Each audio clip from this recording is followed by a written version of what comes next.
العلماء ورثة الأنبياء والأنبياء لم يورثوا إلا العلم وعلم نبينا صلى الله عليه وسلم هو سنته. إن الحمد لله نحمده ونستعينه ونستغفره ونعوذ بالله من شرور أنفسنا ومن سيئات أعمالنا من يهده الله فلا مضل له ومن يضلل فلا هادي له وأشهد أن لا إله إلا الله وحده لا شريك له وأشهد أن محمدا عبده ورسوله. La louange revient de droit à Allah, nous le remercions, nous faisons ses éloges, nous lui adressons toutes nos belles actions, nous demandons son aide, son pardon et sa protection contre les maux de nos propres personnes et les mauvaises conséquences de nos actes. Quand Allah guide quelqu'un, personne ne peut l'égarer. Lorsqu'il égare un individu, nul ne peut le guider. Et je témoigne que seul Allah est adoré de manière légitime et justifiée, et que Muhammad est son esclave et son messager. Amma ba'd, fa inna asdaq al-hadith kitabullah. La parole la plus vraie est le livre d'Allah. Wa khayra al-hadi hadi Muhammadin sallallahu alayhi wa sallam. Le meilleur des enseignements est celui du prophète Muhammad, à lui les éloges et le salut. Wa sharra al-umuri muhdathatuha. Les pires des actes sont les inventions dans la religion, les nouvelles manières d'adorer Allah qui n'ont pas été instaurées par le prophète sallallahu alayhi wa sallam. Wa kulla muhdathatin bid'ah wa kulla bid'atin dalalah. Toute innovation, bid'ah, égare et n'aboutit pas si ce n'est que de mener au feu. Wa kullu dalalatin fin nar. Pour entrer dans le vif du sujet, vous savez que on vit dans un contexte particulièrement crispé, suite notamment aux attentats qui ont eu lieu en France et un peu partout dans le monde, et des attentats qui sont souvent liés à une certaine vision de l'islam.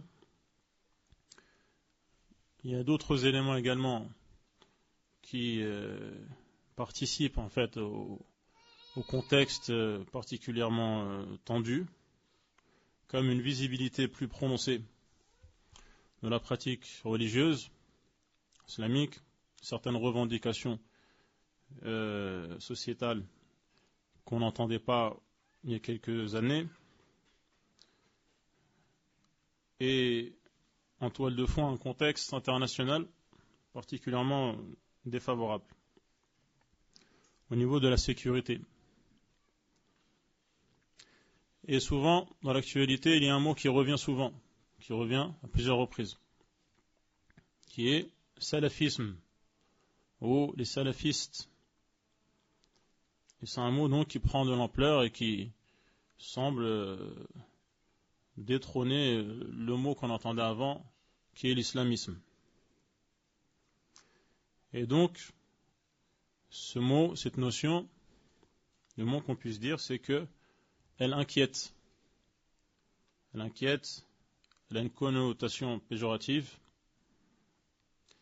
Donc, dire de quelqu'un que c'est un salafiste, c'est quelque part le discréditer et jeter l'opprobre sur lui, mettre en doute donc sa présence dans la société, l'utilité de sa présence dans la société ou la légitimité. Et souvent, ce mot salafisme ou salafiste est lié à d'autres mots pas moins inquiétants, comme le djihadisme ou le terrorisme. Et donc, on a entendu des voix s'élever pour protester contre l'existence du salafisme, qui serait le creuset maléfique, l'antichambre du terrorisme, la 5e colonne qui mine la France, le sas vers le djihadisme. D'autres réclament la fermeture des lieux de culte salafistes, voire l'interdiction carrément du culte d'obédience salafiste. Et même dans la sphère musulmane, donc certains se sentent contraints de montrer patte blanche et de se distinguer de toute affiliation avec les salafistes et le salafisme, et de nier tout lien avec cette tendance. Et certains pompiers pyromanes qui hier déclaraient que le salafi a été le cancer de l'islam appellent maintenant à un travail de nettoyage en exigeant donc le secours de l'État pour faire donc ce travail de nettoyage. Donc tout cela, bien sûr, médiatisé, les médias faisant une caisse de résonance qui va amplifier l'écho autour de ce mot, salafisme, salafiste. Mais ce qui est choquant, c'est que il y a un fossé, c'est le moins qu'on puisse dire, entre ce discours alarmiste, médiatisé, monté en épingle, et l'analyse de ceux qui sont présentés comme des spécialistes du salafisme. Ceux qui sont sur le terrain, ceux qui étudient le sujet selon des critères académiques, présenter des thèses par exemple, ou des mémoires, ou parler de manière scientifique et rigoureuse. C'est-à-dire, donc, que ces gens, présentés comme des spécialistes, qu'ils soient avérés ou non, la question est ailleurs, cette analyse est beaucoup plus nuancée, où on parle de différentes personnes, en fait, qu'on classe tous sous le vocable de salafiste ou salafisme. Et c'est un discours de ces spécialistes qui est loin du fantasme et qui est en fait rassurant et apaisant. Et donc, ce qui nous amène à dire que quand on se penche sur le phénomène, sur le sujet, de manière rationnelle, c'est-à-dire en utilisant la réflexion, la raison, l'analyse lucide, de manière froide et méthodique, eh bien, on se rend compte que la phobie n'a pas lieu d'être et qu'il faut d'abord savoir de quoi on parle. D'où le titre, comprendre le salafisme. Comprendre, parce que, on va le voir, il y a voire de nombreuses incompréhensions qui engendrent des malentendus, des quiproquos, des courts-circuits culturels, et comprendre le salafisme. Pourquoi j'ai choisi le mot salafisme? Tout simplement parce que c'est le mot qui résonne en ce moment. On aurait pu choisir salafiyya, pourquoi pas? C'est le mot qui est en arabe, qu'on emploie en arabe. Je n'ai fait que le traduire en français.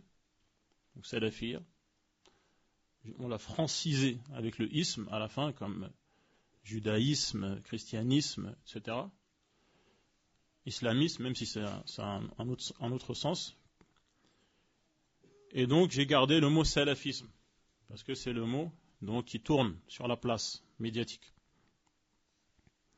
Le but de mon intervention, avec l'aide d'Allah subhanahu wa ta'ala, est clairement de désamorcer un climat survolté, entretenu par la confusion autour de ce terme. Confusion autour du terme. Salafisme, salafiyya, les salafistes, les salafis, etc. Et donc, clarifier les choses en rétablissant la vérité, en faisant toute la lumière sur la réalité de la salafiyya, le salafisme, et surtout de ne pas laisser s'installer dans les consciences, dans notre pays, en France, en Occident de manière générale, et dans le monde, s'installer une présentation biaisée de la question de la salafiyya. Ne pas laisser s'installer ce discours qui oriente les mentalités donc d'une certaine manière. Ce qui permettra, Inch'Allah, une cohabitation plus saine dans ce pays, en Occident de manière générale, un vivre ensemble moins basé sur la méfiance. Et donc, pour cela, il faudra évoquer des éléments qui parlent à l'esprit et à la raison, plutôt qu'au pathos et à l'impulsion et au sentiment. Et donc, de dépassionner les interrogations sur le sujet. Il y a d'ailleurs un communiqué officiel du centre Dar al-Hadith de Besançon, dans lequel ils répondent à un article paru dans l'Est républicain qui ne correspondait pas en fait à la réalité, qui peut contribuer donc à une meilleure compréhension de la question. Et donc, en fait, je m'adresse à un public large qui dépasse la sphère de la mosquée, qui concerne la société de manière générale. Et donc, je vais être amené à mentionner parfois des éléments qui réfèrent à la culture occidentale, des notions qui y sont familières, donc à l'esprit moderne, contemporain, occidental. Et donc, je ne m'adresse pas qu'aux musulmans ou à leurs représentants. Donc, on va tenter avec l'aide d'Allah, subhanahu wa ta'ala, de brosser un portrait fidèle de ce que est as-salafiyya, de définir de manière rigoureuse et méthodique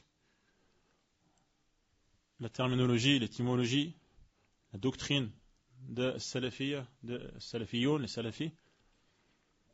Et ensuite, pour voir qu'il y a des dérives qui sont dues à la confusion sur l'emploi de ce terme, en l'employant de manière trop inclusive, en y incluant des éléments qui y sont étrangers et extérieurs, notamment,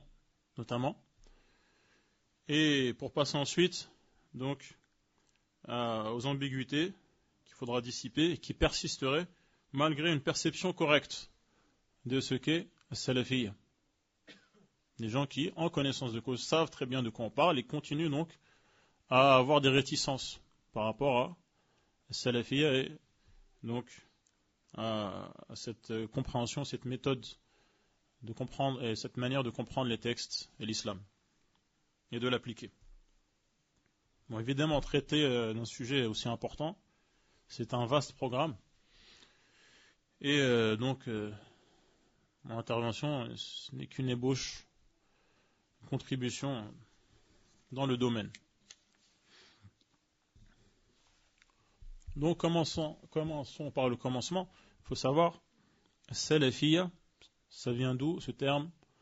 Que signifie-t-il? Quelle notion recouvre-t-il? Salafiyya, donc avec le ya à la fin, qu'on appelle en arabe une nisba. Une nisba, c'est-à-dire une référence. Et donc, salafi, c'est une référence à salaf, comme on dirait par exemple al-faransi, c'est-à-dire une référence à un pays qui est la France, ou al-amriki, en référence à un pays qui est l'Amérique. Donc, as-salafi, c'est celui qui se réfère, non pas à un pays, mais à des générations, qui sont as-salaf. As-salaf qui veut dire ceux qui ont précédé, ceux qui ont devancé. Et donc, as-salafi, c'est celui qui se réfère, qui a pour référence as-salaf. Et donc, as-salafiyya, c'est cette manière de se référer au salaf. Les salaf, ce sont donc les premières générations de l'islam, à commencer par le prophète sallallahu alayhi wa sallam lui-même et les compagnons, et ensuite donc les deux générations suivantes, voire les trois générations suivantes, Comme le prophète sallallahu alayhi wa sallam a dit, les meilleurs des gens sont ma génération, donc qui inclut les compagnons, puis la suivante, et dans certaines versions, puis la suivante. Donc, salafiyya, c'est comprendre les textes de l'islam et les appliquer selon la compréhension de salaf. C'est ce qu'on trouve souvent dans les audios de Cheikh Al-Albani.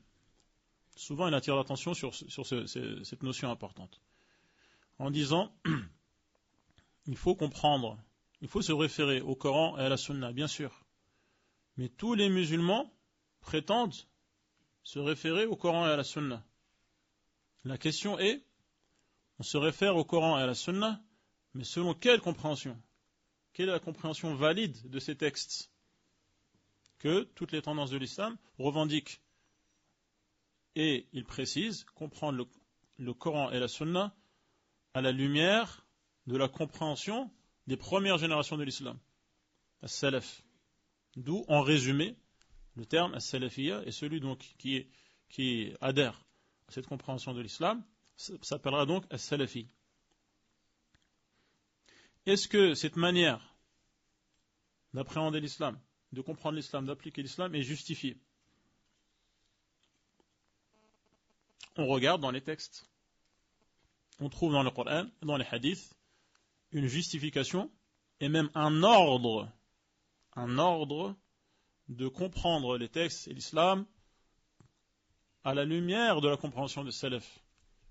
Et un ordre de suivre la voie qu'ils ont empruntée et qui a été tracée d'abord par le prophète sallallahu alayhi wa sallam, puis empruntée par eux, et ils ont laissé leurs traces, et les musulmans qui viennent à la suite, ensuite, après eux, qui cherchent leur chemin dans le désert des différentes compréhensions, doivent les suivre à la trace pour ne pas se perdre et arriver à bon port comme eux-mêmes sont arrivés à bon port avant eux. On retrouvera cette notion importante de suivre, de trace dans les autres noms que portent as-salafiyun, comme Ahl al-Athar, par exemple. Ceux qui suivent les traces, qui sont à la recherche des traces de ceux qui ont précédé, qui étaient sur la bonne voie. Donc, dans le Coran, Allah subhanahu wa ta'ala fait les éloges des compagnons et de ceux qui les suivent convenablement. On trouve cela notamment en sourate At-Tawbah, où Allah subhanahu wa ta'ala nous informe que les musulmans de la première heure, qu'il s'agisse des muhajirines, ceux qui ont quitté leur lieu pour aller à Médine, ou ceux qui les ont accueillis à Médine, Al-Ansar, qui les ont accueillis à bras ouverts et qui leur ont prêté main forte. Donc ces gens-là, et ensuite Allah a dit وَالَّذِينَ اتَّبَعُوهُمْ بِإِحْسَانٍ, et ceux qui les ont suivis convenablement. Allah a dit à leur sujet رَضِيَ اللَّهُ عَنْهُمْ, il est satisfait d'eux. Il est satisfait d'eux. Il est satisfait d'eux. Donc, il est satisfait de leur manière de comprendre la religion. Il est satisfait de leur manière de pratiquer la religion. Et donc, pour faire partie des gens dont Allah est satisfait, il faut donc suivre ces musulmans dans la première heure de manière convenable. Ce qui revient à être salafi, c'est-à-dire à suivre, à prendre pour référence, pour exemple, pour modèle, les premières générations de l'islam dont Allah a fait les éloges. Dans le Coran, on trouve également la notion de chemin, de voie, qui revient souvent. Voici donc mon chemin, droit, rectiligne. Suivez-le. N'empruntez pas les sentiers qui dévient de chaque côté du chemin d'Allah, qui aurait pour conséquence de vous diviser, de vous écarter de la bonne voie. Donc il y a la notion souvent qui est répétée dans le Coran de voie à suivre et qui a effectivement été suivie par des gens en chair et en os. Et ces gens donc sont ceux dont Allah subhanahu wa ta'ala est satisfait, et ceux qui les suivent correctement également, Allah en est satisfait. Allah subhanahu wa ta'ala dit également وَمَنْ يُشَاقِقَ الرَّسُولِ min ba'di ma tabayyana lahu al-huda wa yattabi' ghayra sabili al-mu'minin. Celui donc qui s'écarte en s'opposant au prophète sallallahu alayhi wa sallam et emprunte un autre chemin que le chemin des croyants. Un autre chemin que le chemin des croyants, à la tête desquels il y a qui? Quand Allah dit vous les croyants, à qui parle-t-il? Il parle au prophète et aux compagnons. Donc ce sont eux les croyants. Donc, quand on parle des croyants, les premiers concernés, ce sont les compagnons. Donc celui qui emprunte un autre chemin que celui des croyants, c'est-à-dire un autre chemin que celui des compagnons. Allah subhanahu wa ta'ala menace celui qui s'écarte de ce chemin en disant Nuwallihi ma tawalla. Allah l'abandonne, livré aux autres alliés qu'il a choisis en dehors de ce chemin. Wa nuslihi jahannam. Allah lui fait subir le feu. Wa sa'at masira. Quelle mauvaise destination. Donc on trouve dans le Coran les fondements de cette compréhension particulière de la religion qui est conforme à la compréhension des musulmans de la première heure, les compagnons et ceux qui les ont suivis convenablement.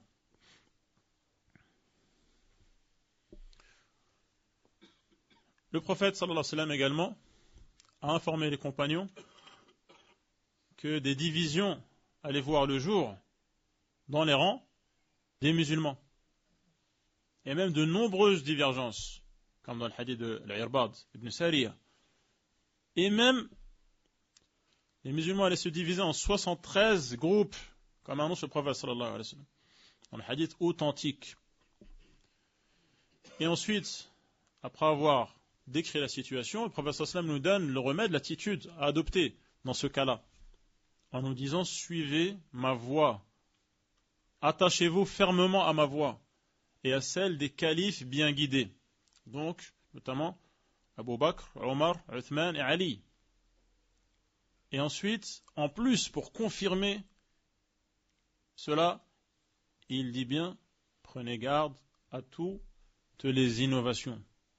Tout ce qui va être contraire à cette voie, tracée par Allah, empruntée par le prophète sallallahu alayhi wa sallam, et les compagnons qui lui ont emboîté le pas, et tous ceux qui les ont suivis, les auront suivis de manière convenable. Et il met en garde contre toutes les innovations, c'est-à-dire les manières inventées d'adorer la religion qui se retrouvent à l'extérieur de ce chemin. Donc, le salafisme, c'est-à-dire comprendre l'islam de manière conforme à la compréhension des prédécesseurs est justifié dans les textes eux-mêmes. Et cette voie, tout au long de l'histoire de l'islam, a été empruntée par des gens, à partir des compagnons, bien sûr, et ensuite la génération de Tabi'un, la génération qui était en contact avec les compagnons, comme Saïd ibn al-Musayyib, Urwa ibn Zubayr, Ubaydullah ibn Utba ibn Mas'ud, Al-Qasim ibn Muhammad ibn Abi Bakr, Al-Siddiq, donc son petit-fils, le petit-fils d'Abu Bakr, Salim ibn Abdullah ibn Omar, Al-Hassan al-Basri, Omar ibn Abdul Aziz, Muhammad ibn Shihab al-Zuhri, et d'autres parmi At-Tabi'un, qui ont emprunté cette voie, en suivant l'exemple de leur maître, en comprenant les textes à la lumière de la compréhension de leurs maîtres, qui furent les compagnons. Et ensuite, il y a eu Atba'u Tabi'in, la deuxième génération après les compagnons, comme l'imam Malik, l'imam al-Awza'i. Malik était à Médine, Awza'i était dans le Sham, et Yunus ibn Yazid al-Ayli, min kibar ashab al-Zuhri,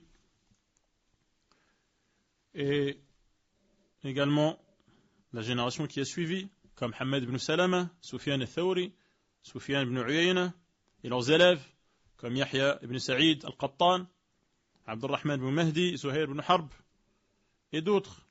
Et ensuite est venue une autre génération, qui est celle de l'imam Ahmed ibn Hanbal, décédé en 241 de l'Hégire.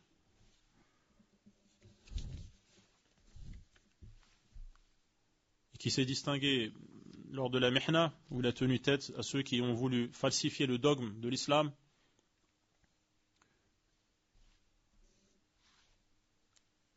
Et donc, dans la même génération, il y avait également Ali ibn al-Madin et Yahya ibn Ma'in, Abu Bakr ibn Abi Shayba, Zuhayr ibn Harb, et autres qui furent les maîtres de Al-Bukhari et Muslim, les deux dont les recueils sont les deux références les plus importantes de l'islam, après le Coran. Et ensuite, ont repris le flambeau après eux d'autres grands hommes comme Al-Bukhari, Abu Hatim, Abu Zur'a, Muslim, Abu Daoud, Al-Tirmidhi, Al-Nasa'i, Ibn Majah et autres contemporains. Et ensuite leurs élèves, Ibn Khuzayma, Al-Darimi et d'autres ensuite, Al-Khatib al-Baghdadi et Al-Daraqutni, Al-Khatib al-Baghdadi, Ibn Abd al-Barr. Là on est plus dans le 4e voire le 5e siècle de l'Hégire. Et ensuite donc Abdul Ghani al-Maqdisi, Ibn Qudama, et ensuite Ibn Taymiyyah et ses élèves et ses compagnons Al-Mizzi, Ibn al-Qayyim, Al-Dhahabi, Ibn Kathir, Ibn Rajab, et ensuite un peu plus tard dans l'histoire, Ibn Abd al-Wahhab, et d'autres jusqu'à aujourd'hui, avec les grandes figures de Salafiyya qui ont marché sur les traces de ces anciens, notamment Cheikh Al-Albani, Cheikh Ibn Baz, Cheikh Al-Uthaymin, Cheikh Muqbil et d'autres qui sont encore vivants de nos jours. Donc ce fil est ininterrompu tout au long de l'histoire, depuis le prophète sallallahu alayhi wa sallam jusqu'à nos jours, car le prophète sallallahu alayhi wa sallam lui-même a annoncé qu'il y aura toujours parmi sa communauté un groupe de gens en conformité avec la vérité, jusqu'à ce que l'ordre d'Allah arrive à la fin des temps. Et ces gens, donc, par de nombreux savants qui ont commenté ce hadith, notamment al-Bukhari, disent ce sont Ahl al-Hadith. Ahl al-Hadith, c'est-à-dire ceux qui appliquent les enseignements du prophète sallallahu alayhi wa sallam dans leur totalité, dans leur globalité, et dans tous les aspects de leur vie. Ils suivent les hadiths, ils ne s'opposent pas aux hadiths, ils n'opposent rien aux hadiths, ils se soumettent à ce que le prophète sallallahu alayhi wa sallam leur a transmis. Et donc on les appelle salafistes ou ahl al-hadith, ceux qui appliquent les hadiths du prophète sallallahu alayhi wa sallam, ou ahl al-athar, ceux qui suivent à la trace, ceux qui les ont précédés sur la voie, ou qu'on les appelle donc ahl al-hadith, ahl al-athar, ahl al-sunnah wal-jama'a, les sunnites au sens strict du terme, c'est-à-dire ceux qui sont réunis autour de la vérité, donc mentionnés par les textes de l'islam, et réunis également autour de leurs dirigeants musulmans, sans faire dissidence. On parle de la même chose en fait. On parle de la même chose. Ces différents termes désignent les mêmes gens, qui sont ceux en fait qui continuent, alors que d'autres ont ouvert d'autres voies. Et bien ceux qui ont continué sur celle du prophète sallallahu alayhi wa sallam et des compagnons sont ces gens. Ils se distinguent notamment dans leur doctrine, dans les efforts qu'ils fournissent pour transmettre la religion, par l'importance capitale qu'ils donnent au tawhid, au monothéisme. Expliquer le monothéisme dans tous ses détails. Le monothéisme, le fait qu'Allah subhanahu wa ta'ala est le seul à créer, à diriger le monde, à donner à chacun ce dont il a besoin, qu'il est le seul à avoir le droit d'être adoré, qu'il se distingue par ses noms et ses qualités, il ne partage avec personne dans sa spécificité. Et donc également pour un combat acharné contre toutes les formes de polythéisme, de shirk, majeurs ou mineurs, se distinguent par le combat contre la sorcellerie, contre l'idolâtrie, à vénérer outre mesure et les individus, vénérer les tombes, demander, implorer donc d'autres divinités qu'Allah subhanahu wa ta'ala, accrocher des amulettes, jurer par un autre qu'Allah, croire à l'horoscope. Il mène une lutte farouche contre toutes les formes de polythéisme. Et également, il se distingue par la diffusion de la sunna, les hadiths du prophète sallallahu alayhi wa sallam, qui sont la référence après le Coran. Et ces hadiths donc, qui permettent de comprendre le Coran et d'en détailler ce qui est cité de manière globale et d'apporter des précisions. Les hadiths du prophète sallallahu alayhi wa sallam se distinguent par l'importance qu'ils accordent aux hadiths, à distinguer les hadiths faibles des hadiths authentiques et à comprendre ces hadiths. Et donc, ils s'opposent également de manière farouche à tout ce qui est contraire à cette sunna, c'est-à-dire la voie dont on parle depuis tout à l'heure, et donc à toutes les innovations. Ils se distinguent par un combat sans relâche contre toutes les formes de bid'a et contre les innovateurs. Mettent en garde contre les innovateurs. Ils réfutent, ils démontent leurs arguments fallacieux. Ça, c'est ce qui les distingue particulièrement. Le fait qu'ils suivent en fait le prophète sallallahu alayhi wa sallam dans tous les domaines de la vie, pas dans certains domaines au détriment d'autres, ce qui inclut également leur attitude vis-à-vis des dirigeants, ceux qui sont au pouvoir. Les salafis, leurs savants, appellent à l'obéissance aux dirigeants musulmans, sauf dans ce qui est haram, où il ne faut pas leur obéir, sans remettre en question leur légitimité. Et donc ils se distinguent par un refus d'appeler à la rébellion.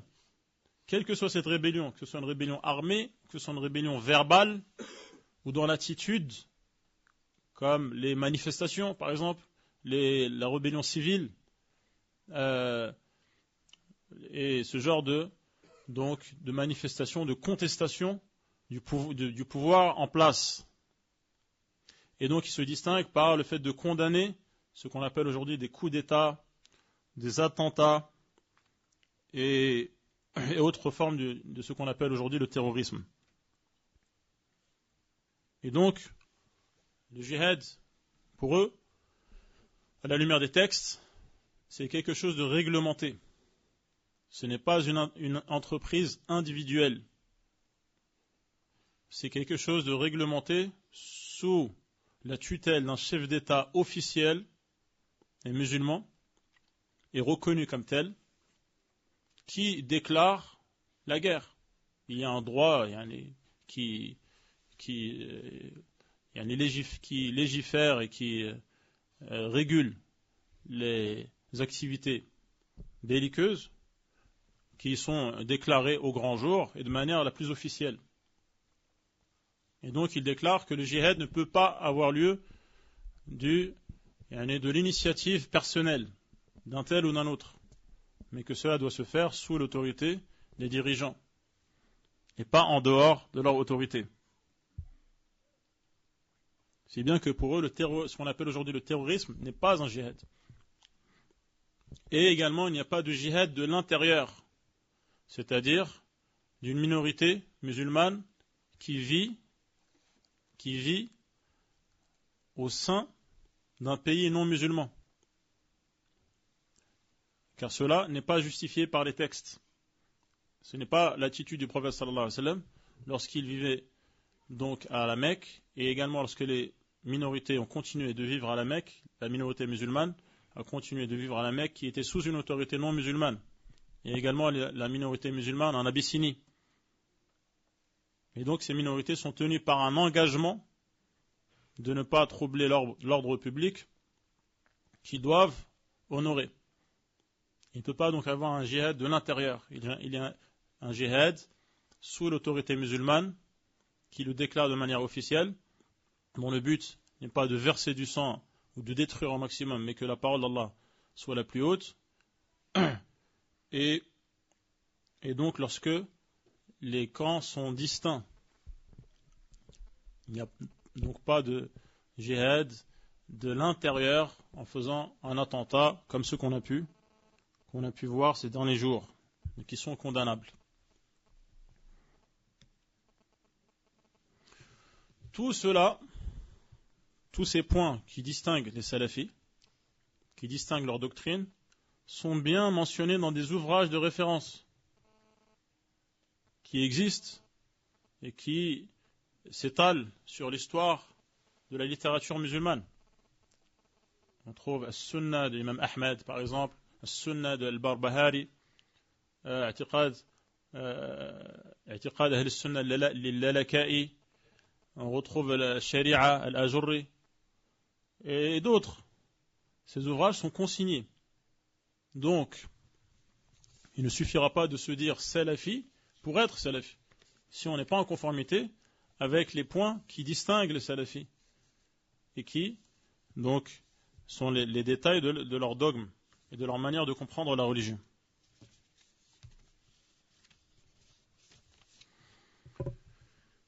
Et donc n'est pas salafi toute personne qui se dit salafi, comme n'est pas royaliste toute personne qui se prétend royaliste, ou n'est pas républicain toute personne qui se dit républicain.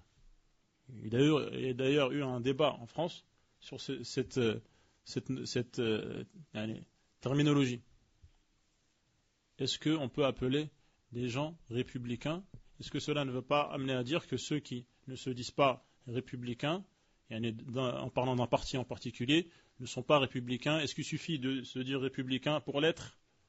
Donc ça, c'est quelque chose qui est bien ancré dans les esprits. Il ne suffit pas de se dire, de se prétendre pour être.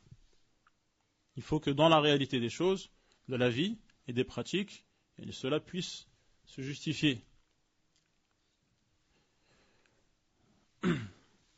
Donc c'est ce que je vais essayer maintenant de clarifier. L'emploi du terme salafisme, comme on a pu le voir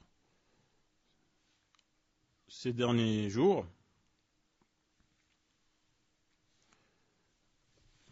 où ce terme est employé de manière abusive, c'est-à-dire on fait rentrer dans le salafisme ce qui n'en fait pas partie, ce qui ne correspond pas à ce qu'on vient de détailler dans la définition du mot salafiyya. Donc des tendances qui sont étrangères, et pas seulement étrangères, qui sont même antagonistes avec la salafiyya, sont quand même inclus dans le terme salafiyya et désignés par le mot salafisme. Notamment les takfiri. Les takfiri, du terme takfir, qui veut dire déclarer kafir ou considérer kafir. Ces gens qui se distinguent des salafis sur un point essentiel, qui est comment définir celui qui est musulman et celui qui ne l'est pas. Les takfiris vont déclarer mécréants des gens qui ne sont pas mécréants, et ensuite il va y avoir un engrenage. Donc si celui qui est mécréant est à la tête de l'État, donc son gouvernement également est mécréant, et les gens du peuple qui ne réagissent pas, cela signifie qu'ils sont d'accord, donc ils sont également mécréants, et ainsi de suite. Et ces gens sont en opposition avec les salafis, avec les savants salafis, comme ceux que j'ai cités, comme Cheikh Ibn Baz, ou Cheikh Al-Albani, ou Cheikh Al-Uthaymin, ou Cheikh Muqbil. Ils ne se reconnaissent pas dans ces savants. Et pourtant, dans l'emploi du terme salafisme, ces gens sont inclus. Alors que sur des points fondamentaux, ils se distinguent catégoriquement des salafis. Sur la question des références, leurs références ne sont pas celles des salafis. Leurs savants ne sont pas les savants salafis. Ils vont même jusqu'à s'en prendre aux savants salafis en les taxant de savants du palais, les savants du sultan, les savants qui ne traitent que des questions, des règles et des lochis, c'est-à-dire qui ne sont pas au courant des réalités du monde et des réalités de la géopolitique ou des intérêts des musulmans. Et donc pour eux, ces savants, au mieux, leurs fatwas servent dans les questions du fiqh, dans les questions de la prière, des ablutions, au mieux. Sinon, ces savants n'ont aucune légitimité à leurs yeux.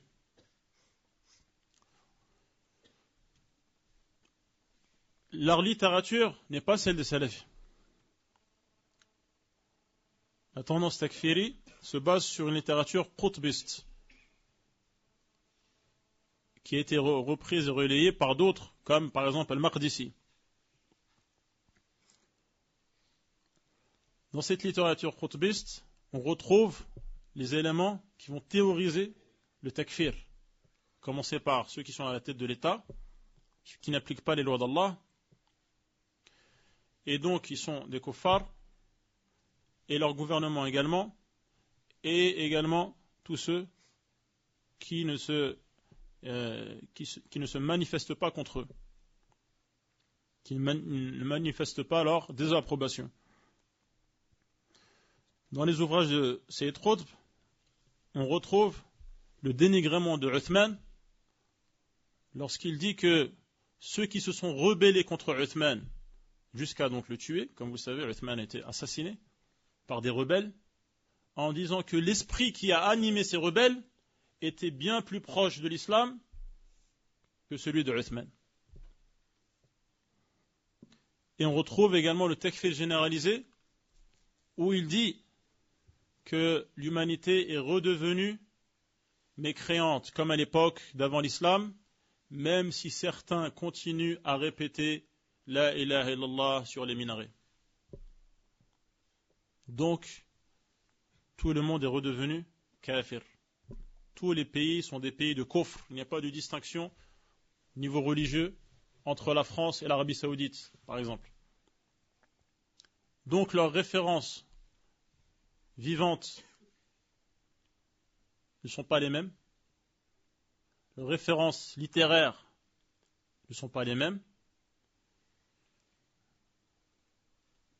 Et cette culture révolutionnaire de violence, d'attentats suicides, de poser des bombes, de terroriser les populations, ça c'est une notion qui est étrangère à la salafiyya.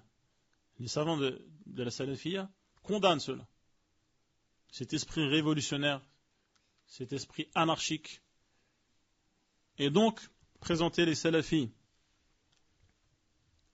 le salafisme comme étant une espèce de galaxie où il y a d'un côté les quiétistes ou piétistes ou cheikhistes, c'est-à-dire ceux qui suivent les chouyours dont je viens de citer les noms, et qui sont donc non violents, et qui appellent à un changement dans la société par la da'wa, et pas par des coups d'État, et des rébellions, et des révolutions, et des manifestations.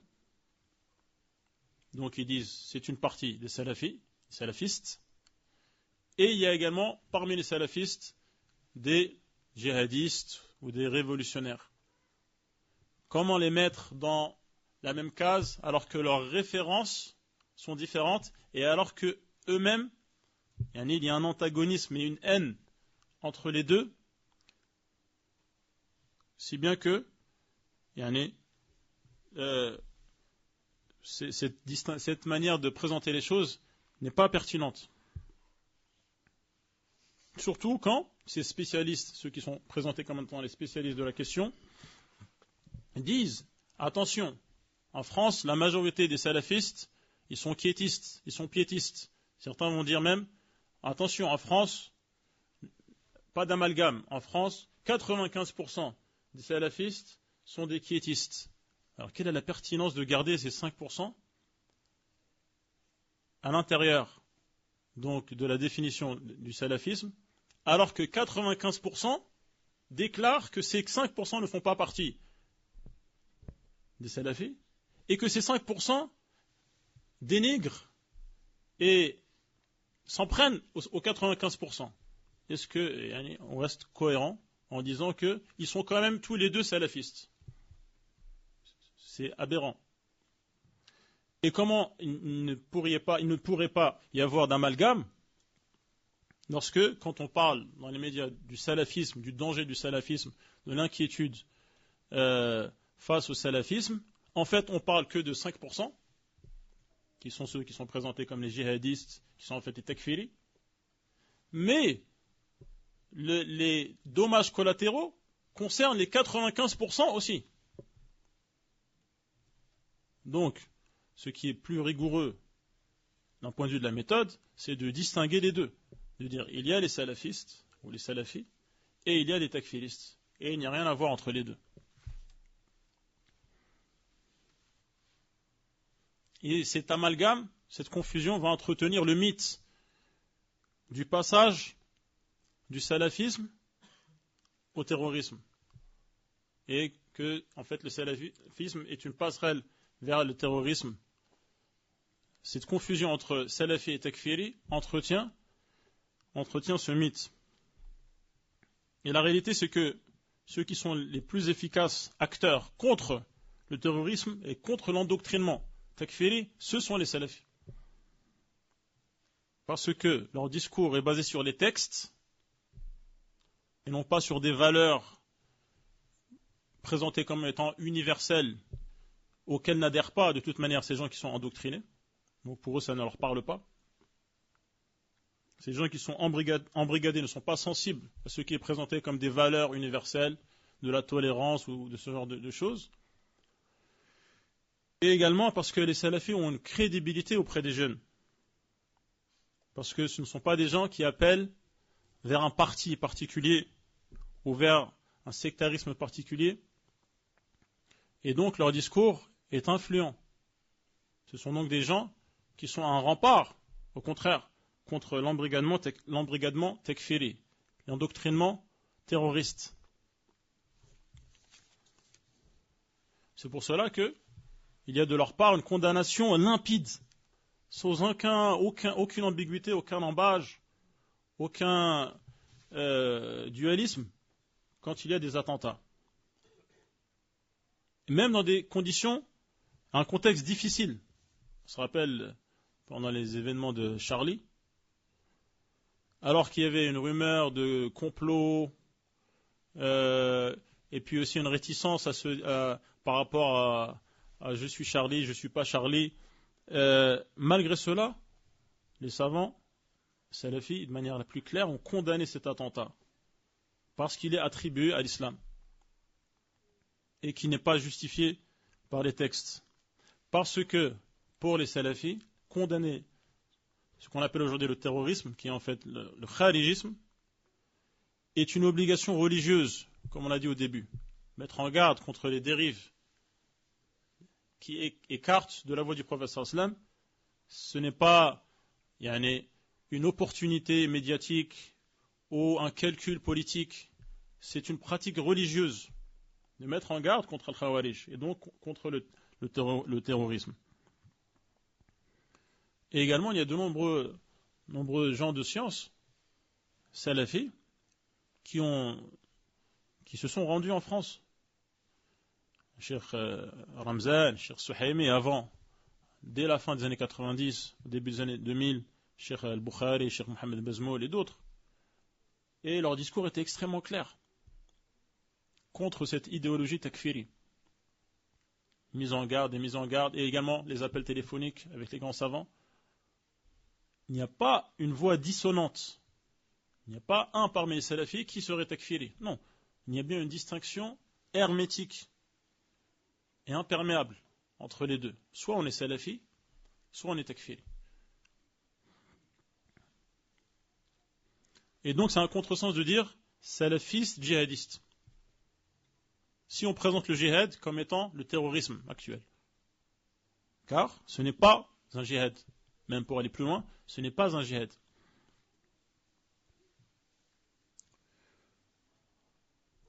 Et donc c'est également une notion qu'il ne faut pas se laisser s'installer. Que ces gens-là sont des djihadistes. Non, ce ne sont pas des djihadistes. Ce sont des terroristes. Le djihad répond à des règles bien précise, à une réglementation officielle et bien connue dans les lois islamiques. Et ce qui est présenté comme les attentats qui ont eu lieu ces derniers jours en France, comme étant l'œuvre d'un djihadiste, non, ce n'est pas cela le djihad. Donc il ne faut pas se laisser s'installer, se banaliser cette définition. Il veut dire que ce sont des djihadistes. Donc à partir de là, on peut dire que la causalité entre être salafi et devenir terroriste est loin, loin, loin d'être établie. C'est d'ailleurs ce que les spécialistes, entre guillemets, disent.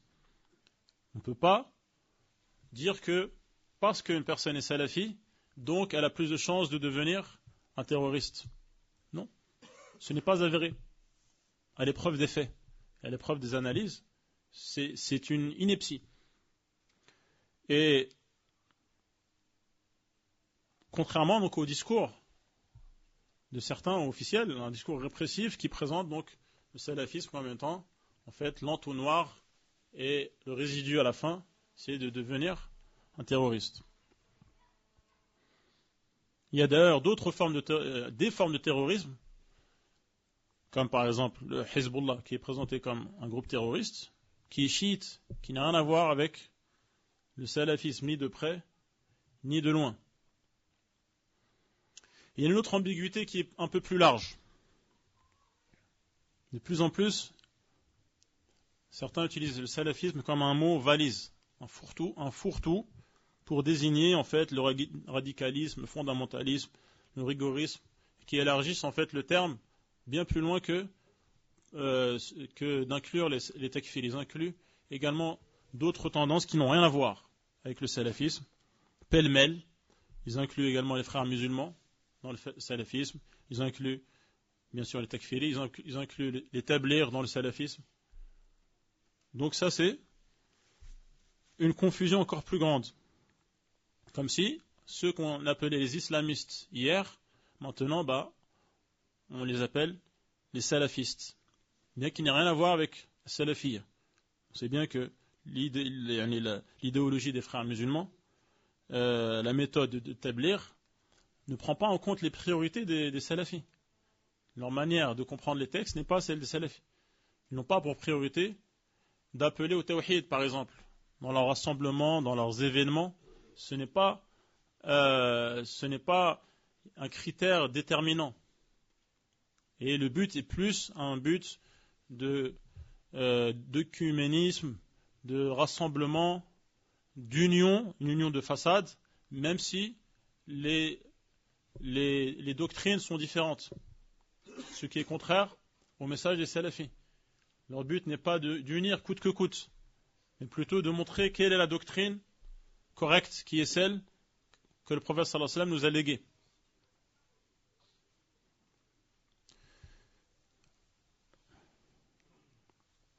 Et donc,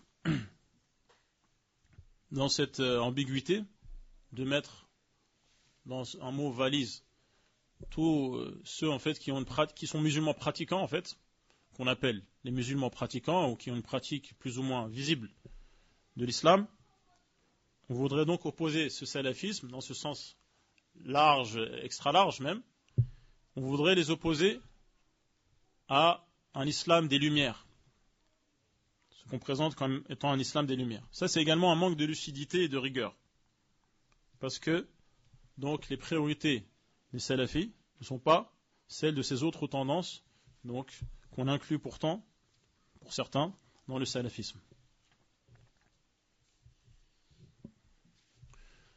Bon, une fois qu'on a déblayé certaines confusions autour de salafia et du salafisme, certains ont bien compris cela, mais pourtant continuent à être réticents vis-à-vis de la salafiyya.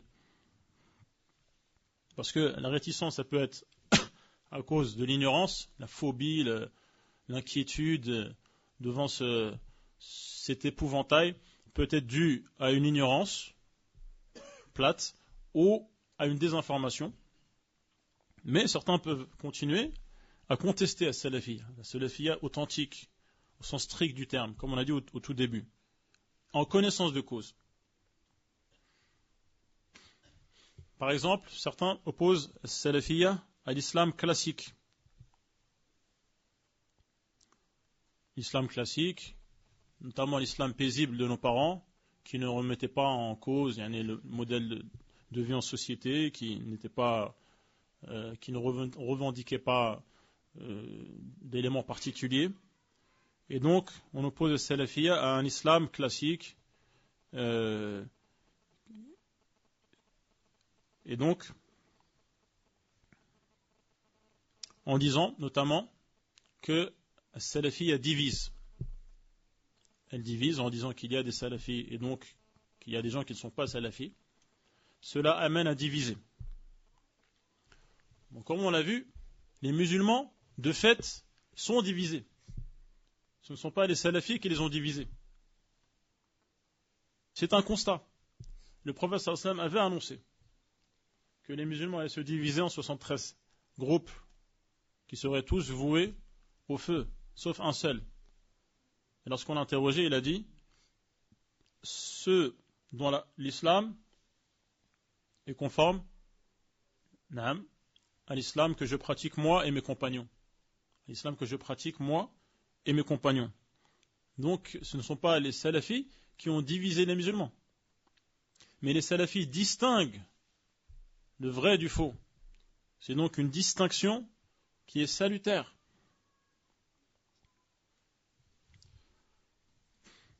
Également, certains disent que le salafi est un courant nouveau. Donc certains attribuent la paternité du salafisme à Mohammed ibn Abdul Wahhab, en disant que Mohammed ibn Abdul Wahhab est donc le fondateur du salafisme, et que donc le salafisme c'est un islam saoudien, alors qu'on a vu au début que le salafiyya c'est un héritage. C'est un héritage venant du prophète sallallahu alayhi wa sallam et qui a traversé les différentes générations de l'islam, qui n'a pas vu le jour avec Mohammed ibn Abdul Wahhab, ni ce n'est pas non plus un islam saoudien. Les savants salafis, les salafistes, sont aux quatre coins du monde. Au Maroc, par exemple, il y a Mohammed Taqiyuddin Hilali qui est marocain. En Inde, il y avait les savants salafis et les savants du hadith. Et aux quatre coins du monde. Ce n'est pas un islam saoudien. Et également, il présente le salafisme, le salafiyya comme étant une rupture avec l'héritage et le patrimoine des musulmans. Et notamment, une rupture avec les quatre écoles en disant que ces gens-là, alors des fois on les présente comme étant des hanbalites. Ce qui est faux. Les salafis, il y en a dans les quatre écoles juridiques. Ibn Abd al-Barr, par exemple, est présenté comme étant un malikite. Et il appelle clairement à suivre salaf. À la fin de son introduction de Risala, un des premiers ouvrages de l'islam traduit en France. Donc, dire que la salafiyya est en opposition avec les quatre écoles, c'est une erreur. La salafiyya est en opposition avec le fait de suivre de manière aveugle une école et de se crisper aux avis qui est dans une école juridique, coûte que coûte, même si cela amène à contredire les textes. C'est cela la différence.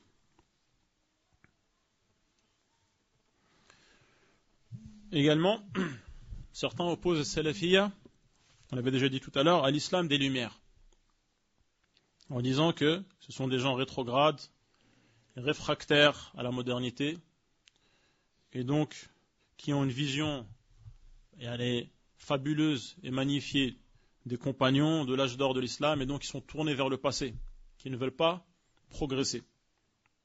Il faut d'abord comprendre, parce que le terme les Lumières, c'est pas un terme anodin. C'est pas un terme anodin. En fait, c'est une allusion. C'est une allusion au patrimoine occidental. Donc il faut rappeler qu'en Occident, donc, pendant le Moyen-Âge était sous la tutelle de l'Église et que le dogme de l'Église était imposé, on ne pouvait pas le contredire, même s'il y avait une approche scientifique pour dire le contraire, ce n'était pas possible. Et ensuite, vers le XVIe siècle, il y a eu l'humanisme, Léonard de Vinci, Montaigne, Rabelais, etc., qui ont fait en fait ce qu'on appelle la Renaissance. C'est-à-dire qu'en Europe, on a fait un retour en arrière. Un retour en arrière en enjambant tout le passage historique dominé par le christianisme pour revenir aux sources, c'est-à-dire au texte grec et latin. Et en revenant aux sources, en étant éclairé, donc disent-ils, par ces références antiques, eh bien il y a eu un déclic où l'être humain a commencé à découvrir qu'il avait un potentiel et qu'il avait des qualités et qu'il fallait maintenant plus se tourner vers l'humain plutôt que le divin. Ce qui a amené les lumières, c'est-à-dire que ces gens ont découvert que l'être humain avait une lumière et qu'il fallait développer cette lumière et donc abandonner la lumière venant d'en haut pour se tourner maintenant vers la lumière de l'être humain, la raison, la science, le progrès, etc. Ce qui aboutit donc à la Révolution française et ensuite aux valeurs qui sont les valeurs actuelles du monde occidental. Donc, quand on comprend ce paradigme, c'est-à-dire cette lecture des choses, on comprend ce qu'on veut dire par opposer le salafisme à un islam des lumières. C'est-à-dire que derrière cela, il y a une conception de la religion comme étant un frein, comme étant un carcan, des menottes qui empêchent l'homme de s'épanouir, qui l'empêchent d'exploiter ses ressources, de parachever ses qualités. Et donc ils ont eu besoin en Europe de s'émanciper de la religion et donc du dogme imposé par l'Église pour pouvoir devenir ce que la culture occidentale est devenue aujourd'hui. Donc, quand on oppose le salafi à l'islam des Lumières, cela veut dire que la salafie est contre le progrès, contre le développement humain, contre l'épanouissement et donc finalement contre le bonheur. Et ça, c'est une grave erreur. C'est une grave erreur pour plusieurs raisons. La première, ça c'est ce qu'on appelle de l'ethnocentrisme, c'est-à-dire vouloir appliquer à l'islam et aux musulmans ce que les Européens ont connu, c'est-à-dire l'Europe, donc était freinée, bridée par l'Église. Ils ont réussi à devenir ce qu'ils sont, c'est-à-dire une civilisation présentée comme étant brillante. Ils n'ont pu y parvenir qu'en se débarrassant de l'autorité religieuse. Et donc, les musulmans, les pauvres, ils sont toujours sous l'autorité religieuse. Il faudrait qu'ils se débarrassent de cette autorité pour, comme nous, accéder aux lumières et donc à l'épanouissement, à la perfection des qualités. Alors qu'en islam, ce n'est pas le cas. Il n'y a pas eu de conflit en islam entre la religion et la science. Il n'y a pas de conflit en islam entre la religion et le progrès. L'âge d'or de l'islam, c'est justement le Moyen-Âge. C'est là où il y a eu des découvertes scientifiques. C'est un moment où la religion avait la suprématie dans la société musulmane. Dans les différents domaines de la vie. Et malgré cela, il y a eu un développement scientifique, il y a eu des découvertes technologiques, il y a eu un rayonnement du monde musulman, contrairement au Moyen-Âge occidental, qui est un âge présenté comme étant un âge des ténèbres. Donc, il n'y a pas de comparaison. On ne peut pas comparer l'histoire de l'Europe avec l'histoire donc du monde musulman, en disant donc qu'ils doivent suivre le même cheminement. Donc ça, c'est voir les choses derrière un prisme en pensant que ce qui nous est arrivé, et forcément, les pauvres musulmans, ils sont encore au Moyen-Âge. Non. L'Europe a dû se défaire des lumières de la religion pour découvrir les lumières de la raison. Alors qu'en islam, il y a les deux lumières. Il y a les deux lumières, la lumière des textes, le Coran et la Sunna, et la lumière de la raison humaine, de la nature humaine, du bon sens humain. On retrouve cela dans Surat An-Nur. Allah subhanahu wa ta'ala dit Allahu nuru as-samawati wal-ard mathalu nurihi kamishkatin fiha misbah. L'exemple, l'image de la lumière d'Allah, de la science, de la connaissance d'Allah dans le cœur du croyant, kamishkatin fiha misbah. C'est comme une niche dans un mur dans laquelle il y a une mèche allumée, lumineuse. Al-misbahu fi zujaja, protégée par un cristal, donc qui va amplifier la lumière et protéger la flamme également. Al-misbahu fi zujaja, az-zujajatu ka'annaha kawkabun durri. Donc ce cristal ressemble à un astre brillant de mille feux. Yuqadu min shajaratin mubarakah. Donc ça c'est la lumière d'Allah subhanahu wa ta'ala, du Coran, la lumière de la Sunna qui illumine. Et en fait, cette mèche, elle est trempée dans de l'huile. Une huile limpide, une huile d'olivier. Un olivier qui est ni à l'extrémité orientale du verger, ni à l'extrémité occidentale. Elle est au milieu, donc elle profite pleinement des rayons du soleil.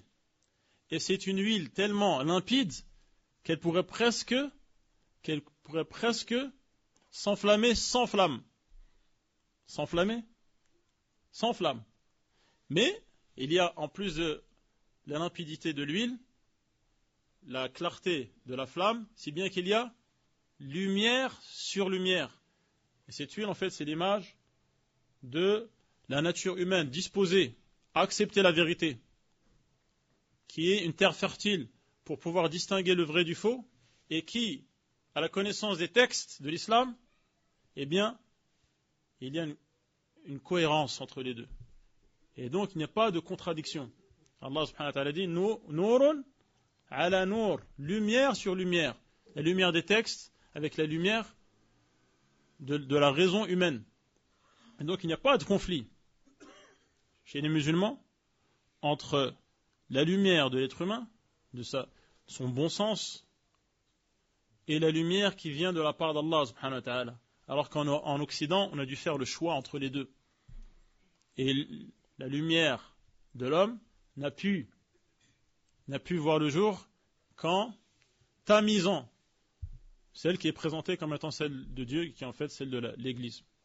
Comme on sait, dans la religion chrétienne, il y a eu beaucoup de modifications au message initial qui était celui de Jésus et qui est également celui de Mohammed sallallahu alayhi wa sallam. Et donc, opposer salafiyya, qui est s'attacher à l'islam authentique, l'islam débarrassé de tout ce qui n'en fait pas partie, n'est pas en contradiction avec les lumières, c'est-à-dire avec la science, avec les connaissances, avec une vision éclairée des choses qui nous entourent dans ce monde. Il n'y a pas de conflit entre la foi et la raison. On peut voir ça dans les ouvrages d'Ibn Taymiyyah. Il a un ouvrage qui s'appelle Dar'u Ta'arud al-Aqli wal-Naql. Il n'y a pas de contradiction entre la raison et les textes. Également dans l'ouvrage de Ibn al-Qayyim, Sawa'iq al-Mursala, où il répond à Al-Jahmiyya notamment, Al-Mu'attila ou Al-Jahmiyya, où il montre que c'est une fausse question de dire alors est-ce qu'on fait passer la raison ou on fait passer la foi? Est-ce qu'on fait passer la raison ou on fait passer les textes? Celui qui a fait descendre les textes, c'est celui qui a créé la raison de l'homme. Il ne peut pas avoir de contradiction. Et donc les textes sont en conformité avec la raison saine, qui n'a pas été altérée. Et la raison est en conformité avec les textes qui sont authentiques. Et également, il est difficile de critiquer salafiyya en l'opposant aux lumières, au progrès humain, alors que la démarche humaniste, donc l'humanisme, la Renaissance qui a donné les lumières, donc l'humanisme et la Renaissance c'est vers le XVIe siècle, ensuite les lumières, XVIIIe siècle, Révolution française, et ensuite donc c'est l'héritage qu'on connaît aujourd'hui qui est présenté comme les valeurs consensuelles en Occident. La démarche humaniste, qui est le point de départ de ce changement de la conception des choses en Europe, ça a commencé par quoi? Par un retour vers les sources. Un retour vers les sources. Un retour vers les racines. Donc comment, après cela, critiquer les salafis en disant vous retournez à vos sources, vous vous attachez au siècle des premiers musulmans, et donc vous ne pouvez pas être dans le progrès, vous ne pouvez pas être dans l'amélioration, vous ne pouvez pas être dans une vision tournée vers l'avenir, alors que l'humanisme, les valeurs actuelles sont basées sur un retour vers les textes grecs et latins. C'est-à-dire donc un retour vers les fondements, un retour vers les racines, et c'est présenté de manière élogieuse. La Révolution française s'est présentée comme un achèvement, un aboutissement. Je ne sais pas si vous avez connu le bicentenaire de la Révolution française, en 1989, où c'était présenté comme un événement, un tournant dans l'histoire, etc. Alors que le point de départ de ce tournant, c'est un retour vers les sources, donc quelque part une forme de salafiyya, qui est de se référer à ceux qui nous ont précédés. Donc, on peut difficilement après critiquer les salafis pour cette attitude.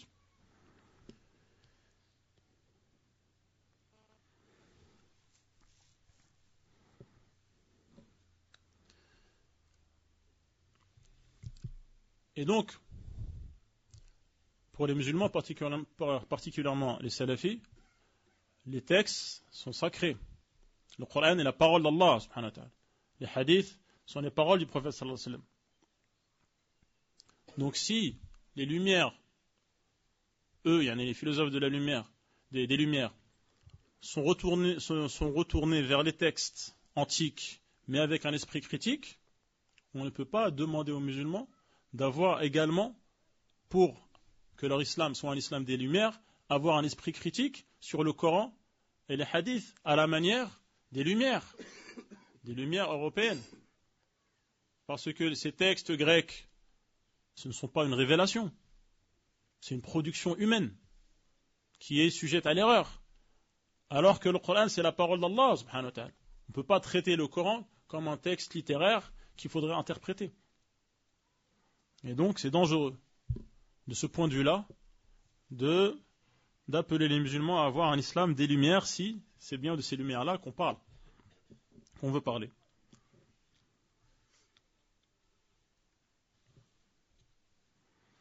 On retrouve toujours dans ce chapitre une critique des salafis parce qu'ils prennent les textes au pied de la lettre. Ils sont donc littéralistes. Et dans la culture ambiante, quelqu'un qui prend les choses au pied de la lettre, qui est littéraliste, c'est péjoratif. C'est discréditer la personne qui est dans ce cas de figure. Il faut d'abord savoir, et également dans le même état d'esprit, on entend, il faut contextualiser. Il y a le texte et le contexte. Il faut d'abord savoir une chose, c'est que l'opposition entre l'esprit et la lettre,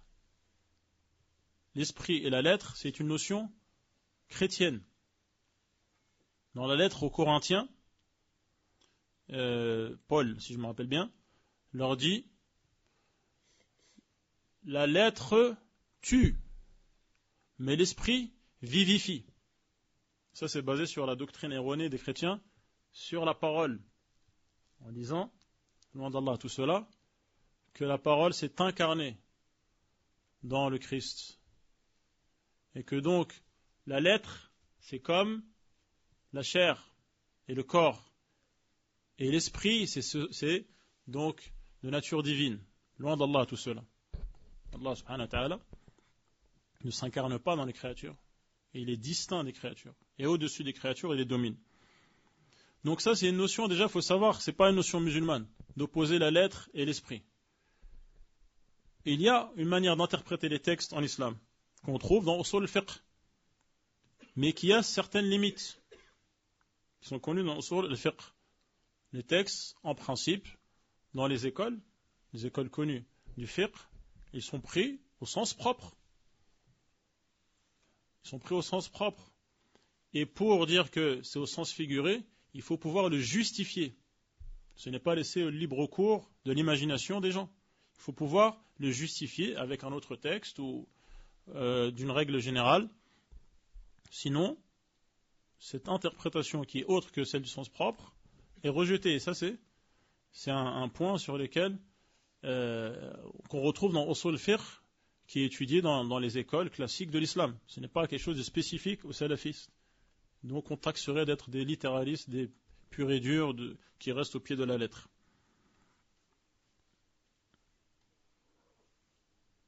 Et donc ouvrir la porte, dire il faut interpréter les textes de manière moins littérale, plus métaphorique, plus symbolique, c'est ouvrir la porte à une grave dérive. C'est pour cela que les savants insistent, notamment concernant l'asma ou sifat, les noms d'Allah et les attributs d'Allah, où ils ont réfuté de manière intransigeante ceux qui veulent comprendre les sifat, les attributs d'Allah, d'une manière qui est allégorique, et elle est métaphorique, au lieu de comprendre au sens propre. Ceux qui disent, par exemple, Allah subhanahu wa ta'ala dit à Iblis, qu'est-ce qui t'a empêché de te prosterner à ce que j'ai créé de mes deux mains. Mes deux mains, on sait bien ce que veulent dire les mains. Même si on sait que les mains d'Allah ne ressemblent pas aux mains des créatures. Mais ce sont quand même des mains, des vraies mains, au sens propre du terme. Même si on ne sait pas comment elles sont. Ceux qui cherchent à interpréter d'une autre manière, les savants de Salaf, donc les salafis, sont extrêmement sévères envers eux. En disant, ceux qui disent par exemple, ce ne sont pas des mains réelles, en fait, cela veut dire son pouvoir par exemple, ou sa capacité d'agir. Ils disent non, c'est contraire à la manière de Salaf. Les compagnons n'ont pas compris de cette manière. Et ceux qui ouvrent cette porte en disant, on peut interpréter ces textes d'une manière figurée. Les philosophes sont venus après, on dit, attendez, vous interprétez les noms et les attributs de manière figurée, nous aussi on va interpréter les textes de la résurrection de manière figurée. Et on va dire, en fait, il n'y a pas de résurrection des corps. Et si on leur dit, comment? Il y a des textes qui montrent qu'il y a une résurrection.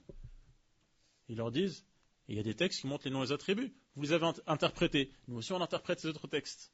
Et ainsi de suite, la porte est ouverte pour interpréter de manière farfelue et injustifiée les versets du Coran. D'où la nécessité de comprendre ce Coran comme l'ont compris ceux qui ont été les contemporains de la révélation.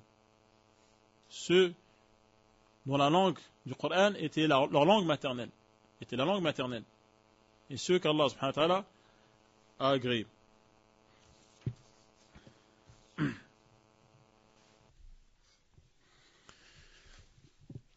Pour revenir aux Lumières, il y a également un glissement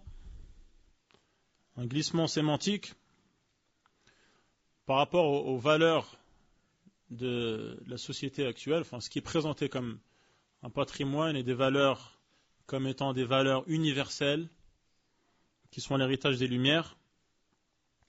Et donc, c'est l'incarnation de la vérité, du bien, de la justice, de toutes les valeurs positives. Et donc, ne pas adhérer à ces valeurs signifierait être contre la civilisation, être contre les valeurs humaines, les valeurs humanistes, contre le progrès, contre le bien-être de la société. Or, à l'intérieur même de l'héritage des références occidentales, qui est l'héritage de la Renaissance,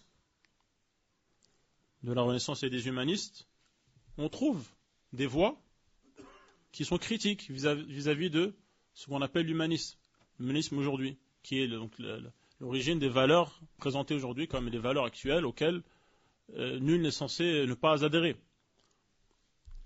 Et jusqu'à aujourd'hui, il y a des gens de culture occidentale qui sont critiques vis-à-vis de certaines valeurs. Et pourtant, ils ne sont pas présentés comme étant des gens dangereux, ou des gens potentiellement terroristes, ou des gens qui empêchent le vivre ensemble. Par exemple, ceux qui sont au lycée en France étudient Montaigne, par exemple. Montaigne, dans son texte Des cannibales, quand on a découvert en fait le Nouveau Monde, notamment au Brésil, et ils ont découvert des civilisations cannibales, donc les gens commençaient à critiquer cela, comment cela peut-il exister? Et Montaigne, dans son texte Des cannibales, qui est étudié au lycée, en France, a un regard critique sur la société occidentale, en disant, mais qui sont les véritables cannibales? Et qui sont les véritables sauvages?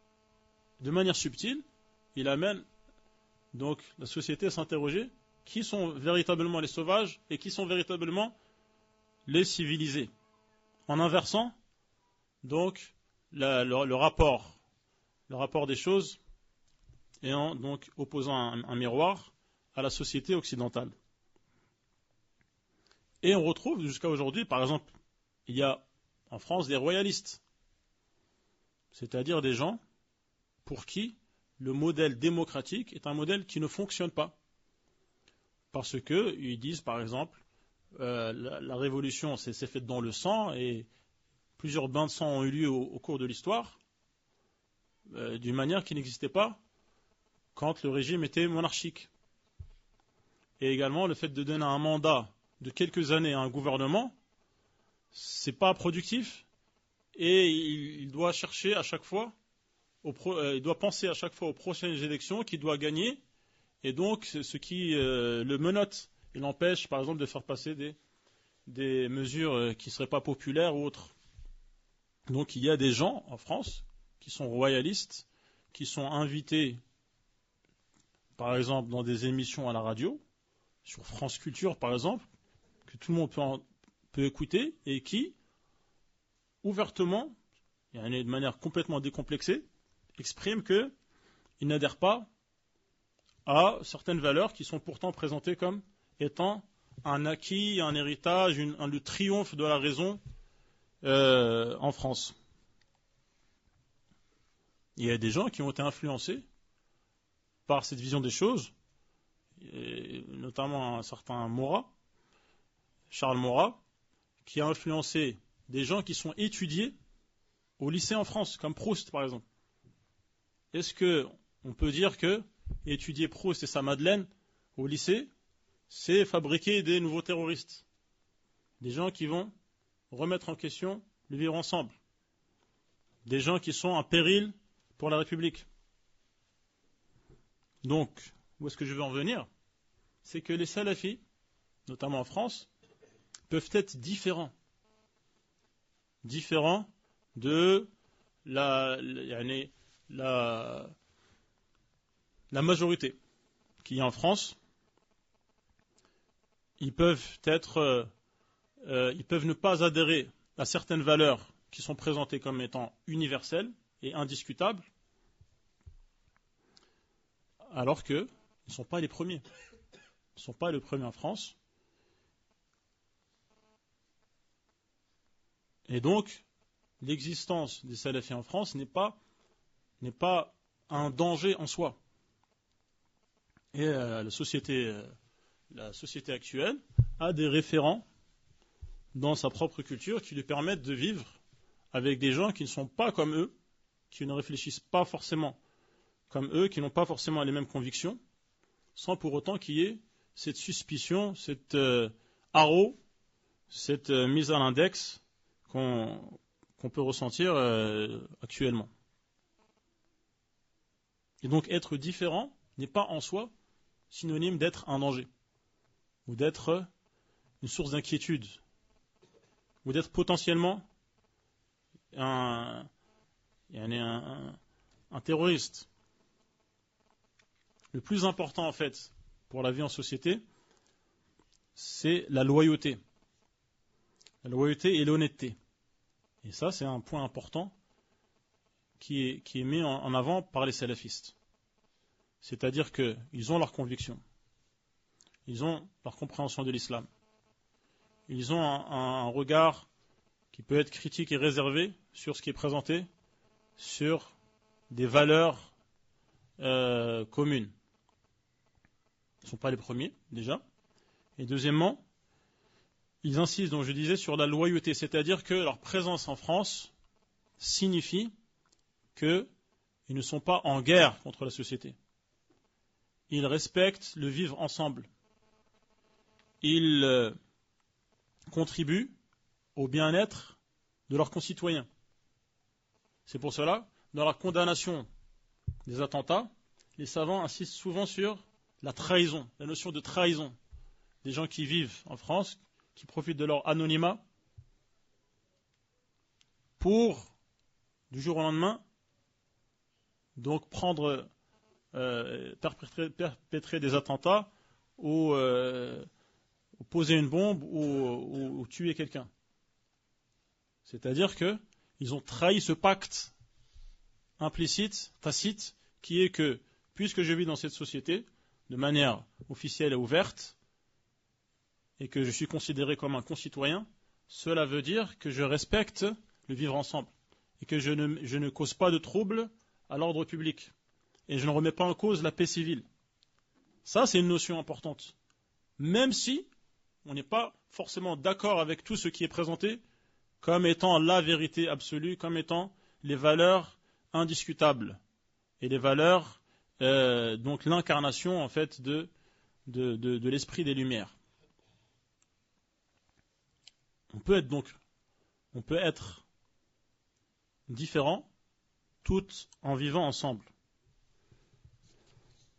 Et le fait que les salafis appellent à la hijra n'est pas incompatible avec cela. Ils appellent à la hijra, c'est-à-dire quitter le pays de mécréance lorsqu'on ne peut pas appliquer sa religion convenablement de manière ouverte. La hijra vers les pays musulmans officiels, pas la hijra vers Daesh ou autres groupes terroristes. Cela n'est pas en contradiction avec le fait d'appeler ceux qui restent dans les pays, qui ne sont pas à majorité musulmane, d'être actifs et positifs, d'avoir un rôle constructif dans la société. Donc ce sont deux choses qui ne sont pas incompatibles. Et on retrouve dans le Coran cet écho. Par exemple, Shu'aib, qui est un membre de la société dans laquelle il vit, mais une société qui n'était pas musulmane. Et lui, il était prophète, et il leur dit bien « In uridu illa al-islah mastata'at » Tout ce que je veux, dans la mesure du possible, c'est améliorer la situation. C'est améliorer la situation. C'est ce que veulent les salafistes aujourd'hui. Conclusion. La référence au salaf, donc être salafiste, le salafisme, au sens strict du terme, pas dans l'acception large ou extra large, fait partie de l'islam. C'est l'islam moins ce qui a été ajouté dans l'islam et qui n'en fait pas partie. Ce qui fait dire Al-Barbahari, la sunna c'est l'islam, et l'islam c'est la sunna. Donc, s'en prendre à la salafiyya, c'est s'en prendre à l'islam.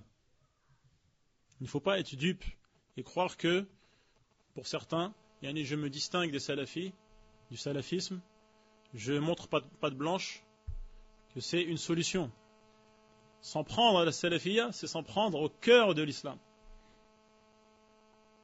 Et donc les musulmans ne doivent pas laisser s'installer cette perception négative de la salafiyya, qui serait autre chose que l'islam authentique. Et donc condamner la salafiyya n'est pas dans l'intérêt des musulmans et particulièrement des responsables musulmans. Et donc le contrat social basé sur le respect est important malgré la différence. Et donc on trouve que les salafis authentiques, au sens strict du terme, malgré donc le climat qui n'est pas très favorable, malgré ce contexte particulier, donc continuent à avoir une attitude positive qui est celle qui leur est recommandée par leurs savants. Et donc ils continuent dans ce sens et qu'ils continuent à faire la lumière sur la réalité de salafiyya. Wallahu a'lam.